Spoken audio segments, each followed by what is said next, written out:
Hello student, আমি তোমাদের Sohan sir. আশা করি মাধ্যমিক পরীক্ষা প্রত্যেকের খুব ভালো হয়েছে।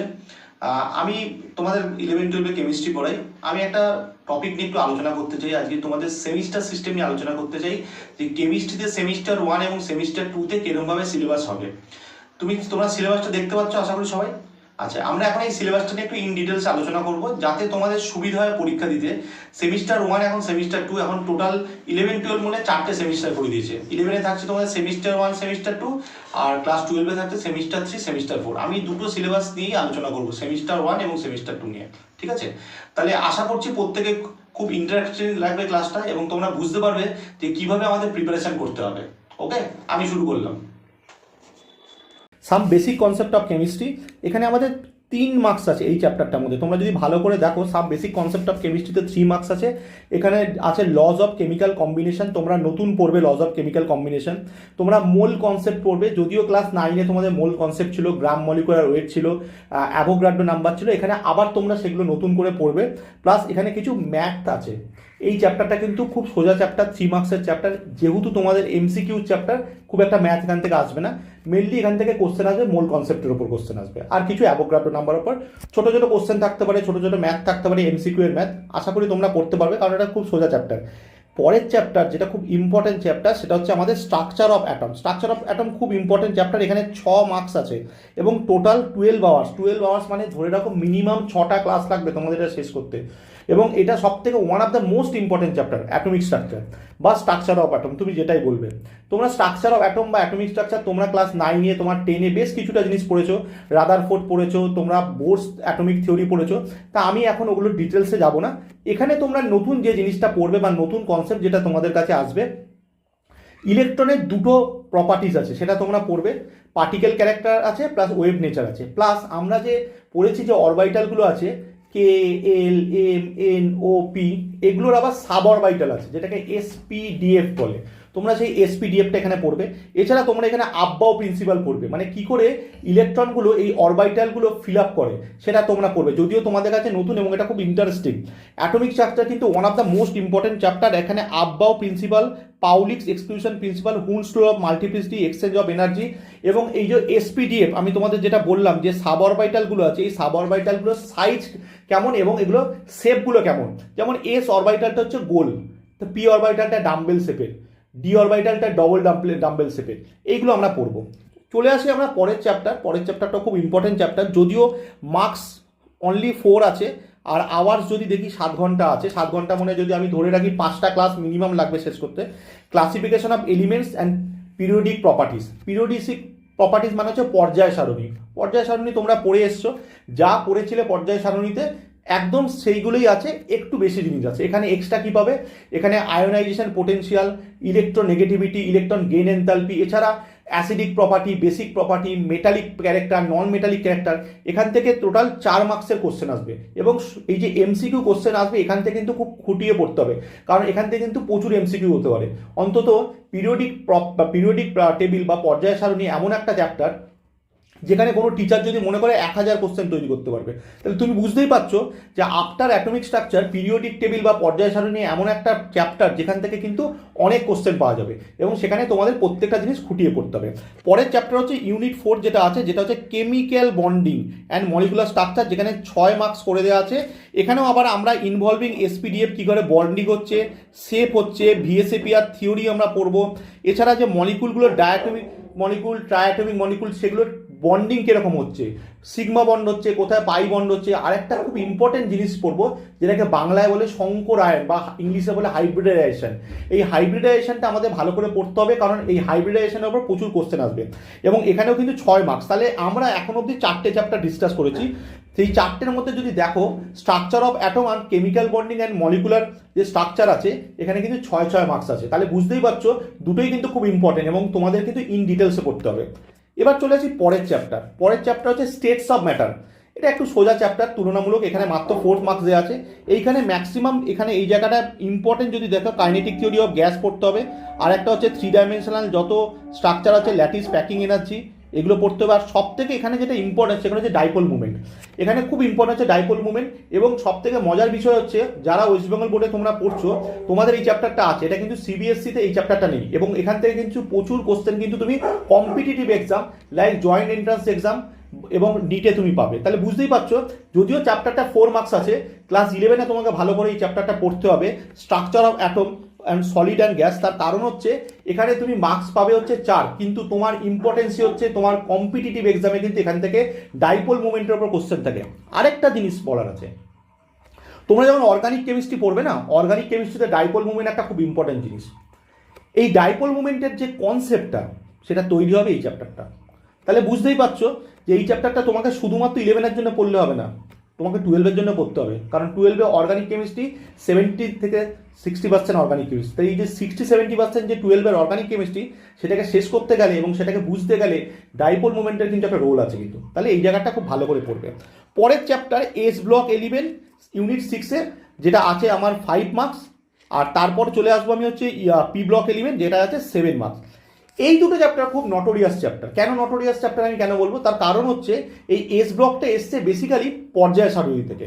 পর্যায় সারণীতে গ্রুপ 1 এবং গ্রুপ 2 এদের আমরা বলাই হচ্ছে এস ব্লক 11। আর পি ব্লক হচ্ছে তৈরি হচ্ছে গ্রুপ 13 থেকে, গ্রুপ 13 থেকে গ্রুপ 18, এটাকে বলি হচ্ছে আমরা পি ব্লক এলিমেন্ট। এই এস ব্লক এবং পি ব্লক এলিমেন্টের যে ক্যারেক্টারিস্টিক আছে সেগুলো কিন্তু তুমি পড়ে ফেলবে। কোথায় পড়বে? পর্যায় সারণীতে পড়বে। তোমাদের আমি বলছিলাম না পর্যায় সারণী খুব ইম্পর্টেন্ট। কেন ইম্পর্টেন্ট বুঝতে পারছো? পর্যায় সারণী যদি তুমি ভালো করে পড়ো তাহলে এই যে ইউনিট 6 যেটা আছে আর ইউনিট 7 যেটা আছে এর অনেক জিনিস তোমার কিন্তু পড়া হয়ে যাবে। বিশেষ করে যে পিরিয়ডিক প্রপার্টিসগুলো আছে, কারণ পিরিয়ডিক প্রপার্টিসগুলো কিন্তু তুমি পর্যায় সারণীতে ভালো করে পড়বে। আর এখানে আছে গ্রুপ 1 গ্রুপ 2 সেটা হচ্ছে এস ব্লকে, আর পি ব্লকে আছে গ্রুপ 13 অ্যান্ড 14। এই দুটো তোমাদের এখন অবধি সিলেবাসে আছে এবং তোমাকে কিন্তু এখান থেকে এমসিকিউ কোশ্চেন আসবে এবং প্রচুর কোশ্চেন আসবে এবং ইম্পর্টেন্ট কোশ্চেন আসবে, বিকজ অফ এখানে পিরিয়ডিক প্রপার্টিসের উপর কোশ্চেন আছে। যত প্রপার্টিসের উপর কোশ্চেন আসবে তাহলে বুঝতেই পারছো তোমাকে কিন্তু ধীরে ধীরে পড়তে হবে এবং তোমাকে কিন্তু ইন ডিটেলসে পড়তে হবে। তাহলে এই যে আমরা আলোচনা করলাম এটা বেসিক্যালি আলোচনাটা পুরোপুরি কিসের ওপর আলোচনা হলো? পুরোপুরি আলোচনাটা হলো সেমিস্টার 1। সেমিস্টার 2-তে যদি আমরা চলে আসি, সেমিস্টার 2-তে আমাদের প্রথম ইউনিট 1-এ থাকছে হচ্ছে থার্মোডিনামিক্স। তোমাদের কেমিস্ট্রিতে যত চ্যাপ্টার আছে তার মধ্যে সব থেকে যদি কোনো কঠিন চ্যাপ্টার থেকে থাকে সেটা হচ্ছে থার্মোডিনামিক্স, যেখানে 7 নাম্বার আছে। এবং সব থেকে প্রবলেম হচ্ছে থার্মোডিনামিক্সের যে চ্যাপ্টারগুলো আছে এই চ্যাপ্টারগুলো থেকে প্রচুর ম্যাথ আছে এবং সব থেকে প্রবলেম হচ্ছে স্টুডেন্টদের বুঝতে অসুবিধা হয়। কেন বুঝতে অসুবিধা হয়? তার কারণ হচ্ছে যেহেতু চ্যাপ্টারটা কঠিন, স্টুডেন্টরা কী বলে পড়ে না। না পড়ার ফলে কী হয়? একটা ভীতি তৈরি হয়, একটা ভয়ের সৃষ্টি হয়। পরীক্ষা হলে চেষ্টা করবো যে থার্মোডাইনামিক্সে কোশ্চেন যেন না অ্যাটেন্ড করতে হয়। আমি কিন্তু বলবো তোমরা যদি চ্যাপ্টারটা প্রথম থেকে পড়ো এবং কোশ্চেন অ্যান্সার যেগুলো আছে সেগুলো যদি ভালো করে প্র্যাকটিস করো এবং ম্যাথগুলো দেখো, এটা কিন্তু খুব স্কোরিং চ্যাপ্টার। হতে পারে টাফ চ্যাপ্টার, কিন্তু এটা স্কোরিং করা যায়, কারণ ম্যাথামেটিক্স পোর্শনটা এখান থেকে সব থেকে বেশি আসবে। এরপরের ইউনিট 2-তে আছে আমাদের ইকুইলিব্রিয়াম। ইকুইলিব্রিয়ামে বেসিক্যালি দুটো ভাগ আছে, একটা হচ্ছে কেমিক্যাল ইকুইলিব্রিয়াম, একটা হচ্ছে আয়নিক ইকুইলিব্রিয়াম। কেমিক্যাল ইকুইলিব্রিয়ামে একদম ইজি আছে, কেপিকেসি রিলেশনশিপ আছে, কিছু রিয়াকশান আছে, ফরওয়ার্ড রিয়াকশান, ব্যাকওয়ার্ড রিয়াকশান, সাম্যাবস্থা মানে যেটাকে ইকুইলিব্রিয়াম বলে, সেগুলো নিয়ে কোশ্চেন আছে। আর আয়নিক ইকুইলিব্রিয়ামে মেনলি অ্যাসিড বেস আছে আর বাফার সলিউশনের উপর কিছু কোশ্চেন আছে। এটা ইজি চ্যাপ্টার। পরের চ্যাপ্টার রেডক্স। রেডক্স হচ্ছে খুব ভালো চ্যাপ্টার, খুব ইম্পর্টেন্ট এবং সব থেকে সোজা চ্যাপ্টার। তোমার সেমিস্টার 2-এর যদি সব থেকে সোজা চ্যাপ্টার থাকে সেটা হচ্ছে রেডক্স, এবং এখানে 3 মার্কস আছে। মার্কসটাও কিন্তু কম আছে, কারণ যেহেতু সোজা চ্যাপ্টার মার্কসটাকে কমিয়ে দিয়েছে। মেনলি এখানে অক্সিডেশন রিডাকশন মানে জারণ বিজারণ নিয়ে, এবং কি করে জারণ বিজারণ হচ্ছে এবং জারণ বিজারণ রিয়াকশন যখন একসাথে হয় তাকে আমরা রেডক্স রিয়াকশন বলি। সেই রেডক্স রিয়াকশন নিয়ে আমাদের এখানে মেনলি আলোচনা করা হয়েছে। এই যে সেমিস্টার 2টা এটা কিন্তু কোনো সাবজেক্টিভ কোশ্চেন আসবে। তাহলে বুঝতেই পারছো আমরা সেমিস্টার 1 অলরেডি আলোচনা করে ফেলেছি যেখানে এমসিকিউ কোশ্চেন আসবে, আর সেমিস্টার 2-তে সাবজেক্টিভ কোশ্চেন আসবে। তাহলে সেমিস্টার 2-তে থার্মোডাইনামিক্স, ইকুইলিব্রিয়াম, রেডক্সের সব হচ্ছে সাবজেক্টিভ কোশ্চেন। ইউনিট 4-এ আছে organic chemistry some basic principle. এটা one of the most important chapter. আমি এটাকে বলি সব থেকে মোস্ট ইম্পর্টেন্ট। কেন মোস্ট ইম্পর্টেন্ট বলি? তার কারণ হচ্ছে এটা হচ্ছে এই জন্য মোস্ট ইম্পর্টেন্ট কারণ এখানে হচ্ছে তোমার অর্গানিক কেমিস্ট্রি বেস তৈরি হবে। রিয়াকশন মেকানিজম, কী করে রিয়াকশন হচ্ছে, ইলেকট্রনিক্স ফ্যাক্টরগুলো কী আছে, আবেশ প্রভাব, হাইপার কনজুগেশন, রেজোনেন্স, সব তুমি এখানে পড়বে। এবং এই চ্যাপ্টারটা যদি তোমার ক্লিয়ার না থাকে 12-এ গিয়ে কিন্তু খুব প্রবলেমে পড়বে। যেসব স্টুডেন্টগুলোর আমি দেখেছি, আমার লাস্ট 17 বছরের এক্সপিরিয়েন্স থেকে বলছি, যেসব স্টুডেন্টরা খুব ভালোভাবে এই চ্যাপ্টারটা পড়েছে তারা কিন্তু খুব ভালোভাবে ক্লাস 12-এর অর্গানিক কেমিস্ট্রিটাকে সামলাতে পারে। আর যারা এটা করে না তারা কিন্তু খুব বিপদে পড়ে। তাহলে তোমাদের এই সাম বেসিক কনসেপ্ট অফ প্রিন্সিপাল যেটা আছে অর্গানিক কেমিস্ট্রি, এটা খুব ভালো করে পড়তে হবে। আমি চলে এলাম পরের চ্যাপ্টার, এটাও অর্গানিক চ্যাপ্টার, এটাও কিন্তু প্রচণ্ড ইম্পর্টেন্ট। ওটা যদি ইম্পর্টেন্সিতে আমি 10-এর মধ্যে 7 দিই, এটা 10-এ 10। এখানে হাইড্রোকার্বন আছে এবং এর মধ্যে হচ্ছে অ্যালিফেটিক এবং অ্যারোমেটিক দুটোই তুমি পড়বে। তোমরা ক্লাস 10-এ অ্যালকেন, অ্যালকিন, অ্যালকাইন পড়েছিলে, সাধারণ কিছু বিক্রিয়া ছিল, তাছাড়া কিন্তু কিছু ছিল না। এখানে কিন্তু ইন ডিটেলসে পড়তে হবে এবং এখানে কিন্তু কনভার্সন আসবে, তোমাদের কিন্তু কনভার্সন সেইভাবে তোমাদের করতে হয়নি। আর অর্গানিক কেমিস্ট্রিতে যেটা সেটা ইম্পর্টেন্ট যেটা হচ্ছে আইইউপিএসসি নমেনক্লেচার। যদিও তোমরা আইইউপিএসসি নমেনক্লেচার কিছুটা পড়েছো, কিন্তু যে আইইউপিএসসি নমেনক্লেচার তোমরা পড়েছো ওগুলো খুব সোজা। এখানে কিন্তু তোমরা কঠিন কাকে বলে আইইউপিএসসি নমেনক্লেচার এবং কীভাবে কমপ্লেক্স নমেনক্লেচার করতে হয় সেটা শিখবে। তার সাথে হাইড্রোকার্বনের প্রিপারেশন আছে, হাইড্রোকার্বনের ইউজ আছে, and aromatic carbon, aromatic hydrocarbon, যেখানে বেঞ্জিনকে বলে ফাদার অফ অ্যারোমেটিক কম্পাউন্ড, সেই বেঞ্জিন নিয়ে তোমরা পড়বে।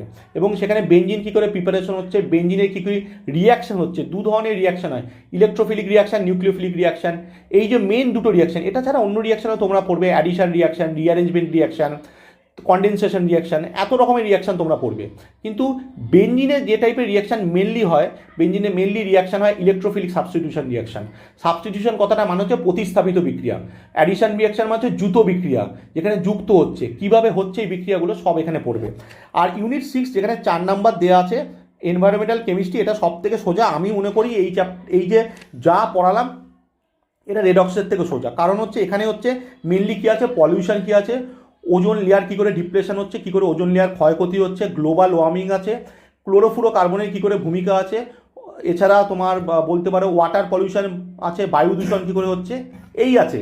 তাহলে মোটামুটি তোমাদের একটা আইডিয়া দিতে পারলাম যে সেমিস্টার 1 এবং সেমিস্টার 2-তে কীভাবে তোমাদের প্রিপারেশন করতে হবে।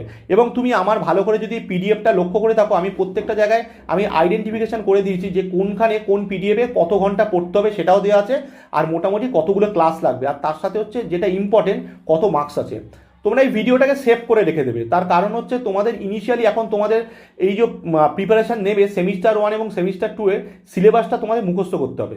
আমার ভিডিওটা মাঝে মাঝে দেখবে, তাহলে তোমাদের ক্লিয়ার হবে যে আমি কীভাবে পড়তে হবে সেটা বলেছি। কারণ দেখো বইটা কিন্তু মাথায় রেখো, এতদিন যে বইটা পড়েছিলে সে বইটা এরকম পাতলা বই ছিল, এবার কিন্তু বইয়ের সাইজটা এতটা মোটা হবে। তাহলে তোমাদের বুঝে নিতে হবে কীভাবে পড়তে হবে, ঠিক আছে? আশা করি তোমরা বুঝেছো। আমি নেক্সট ভিডিও নিয়ে আসবো পর্যায় সারণী নিয়ে, সেখানে পর্যায় সারণীতে কী করে কী পড়তে হবে আর কোনটা ইম্পর্টেন্ট সেটা আমি একটা 5 মিনিটের তোমাদের জন্য ভিডিও বানাবো, যাতে তোমাদের বুঝতে সুবিধা হয়। আশা করি আজকের যে সেশনটা আমরা করলাম তোমরা সবাই বুঝতে পেরেছো। যদি কোনো ডাউট থাকে তাহলে অবশ্যই তুমি আমাকে ফোন করতে পারো। আমার ফোন নাম্বার হচ্ছে 9163894874। আমি নাম্বারটা আবার রিপিট করছি, 9163894874। সবাই ভালো থেকো, সবার জন্য শুভ কামনা রইল।